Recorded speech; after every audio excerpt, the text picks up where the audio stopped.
السلام علیکم ورحمۃ اللہ وبرکاتہ۔ جیسا کہ آپ لوگ کو معلوم ہوگا کہ اللہ نے انسان چہرے کو بے سمیٹری اور خوبصورتی کے ساتھ بنایا ہے۔ کوئی شک نہیں جو انسانوں کے چہرے سے خوبصورت چیز ہے اس کی آنکھ ہے۔ Now let me tell you about how great distinct a beauty really is۔ ہماری آنکھیں اللہ کی خاص نعمت ہے جس کے ذریعے سے ہم دیکھ سکتے ہیں اور پرسپٹیبل چیزوں سے پیش آتے ہیں۔ ہمارے ویژول سسٹم بہت خاص اور بے مثال ہیں کیونکہ ہمارا دماغ ہماری آنکھوں سے انفارمیشن لے کر تصحیح کرتا ہے۔ Let me tell you about what makes our eyes so unique۔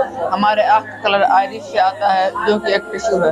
ہمارے آنکھ کے پیپل کے ارد گرد ہر آئرس میں ایک یونیک پیٹرن ہوتا ہے ریجس اور فوڈس کا، صرف آپ کے لیے مخصوص۔ ہمارے آئرس کا کلر ہمارے فنگر پرنٹ کی طرح ہوتا ہے، کسی اور کے پاس بالکل اسی طرح کا آئی کلر نہیں ہوتا۔ کیا آپ تصور کر سکتے ہیں اس قیمتی اعضاء کے بغیر رہنا کتنا مشکل ہوگا؟ اس لیے اللہ تعالیٰ قرآن میں فرماتا ہے سورہ المومنون آیت نمبر 78، وَهُوَ الَّذِي أَنشَأَ لَكُمُ السَّمْعَ وَالْأَبْصَارَ وَالْأَفْئِدَةَ قَلِيلًا مَا تَشْكُرُونَ۔ اور وہی تو ہے جس نے تمہارے کان اور آنکھ اور دل بنائے لیکن تم بہت کم شکر ادا کرتے ہو۔